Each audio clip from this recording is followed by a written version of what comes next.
Hello mga ka-reels. Karon nakalugar gyud mi og blaag ni ako mga ulitaw. Nakalugar mi og banding kay wala man ni klase, di man iting klase nga time.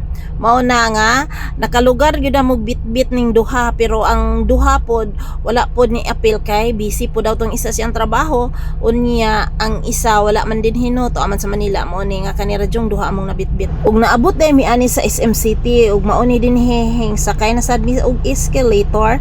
Unya kay naami gipangita og mao day ni among gipangita ni sangko ra gyud mi dinhi kay nangamili-mili mi og asa mi mangaon wa jud na uyunan og ako ray nagpila dinhi nya samtang magpila-pila pud ta mag video-video kita diha sa palibot kay mao ni dira ang mga order mao ni akong gi-order daghan-daghan jud ay ni bitaw kay upat man mi kabok, so upat pud kabok akong gi-order ana ra na nya kaon is life naman jud ni atong moto karon. Mao ni kaon jud ta ana dayon diba unahon pa natong French fries ana jud na no. Unya kay ako mga kauban di man ganahan nga videohan, so ako ray mag-video ani kay ako ra may content creator diri unya moingon po lang uban nga magsigir ra daw mig kaon sa gawas natural jud na mo kaon jud ta sa gawas kay naamtas gawas di ba.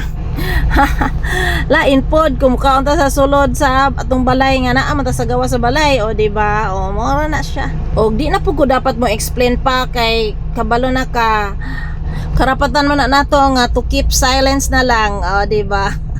What a good share ko lang og kung nakaabot mo ani nga part sa akong video i-comment po ninyo kung taga-asa mo kay aron masahid ko kung asa na naabot ako mga video og kanilang salamat.